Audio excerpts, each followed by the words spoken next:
up? Today I'm going to be showing you how to derive the volume of a cone using volume of revolution from calculus. Now this is pretty wild, let me assure you that. So I hope we can all agree that the volume of a cone is 1/3 pi r squared h. Right? Alright, so now what you need to do is let's draw a cone just so we can get this all started out.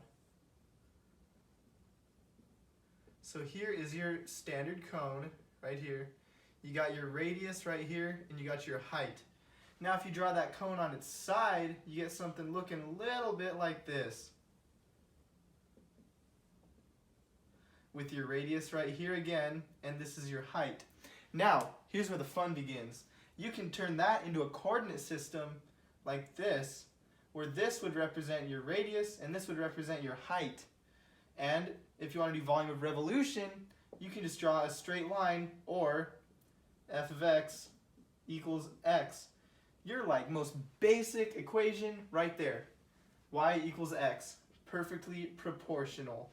Now there's one thing that's really important to getting this started though, and it's your r and it's your h. So the slope would be represented by r over h because slope is rise over run.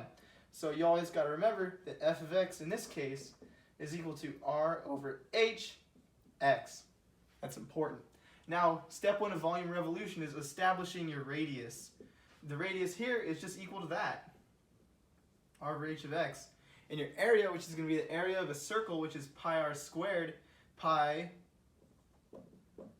r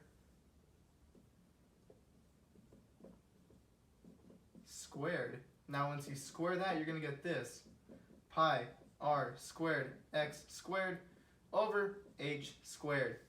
Pretty cool, huh? Now here comes the cool part where you can plug it into your integral. First, let's set our balance on the integral though as 0 to h. The reason it's going to be 0 to h because this right here is the axis where the height is going to be equal to 0. Like right there. Seems legit.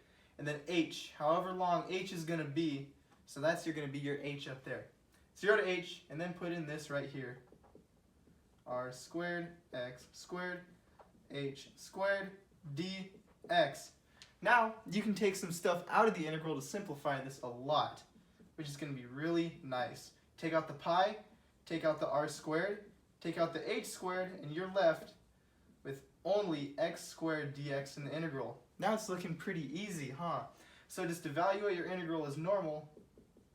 Pi r squared over h squared. Then you got this inside.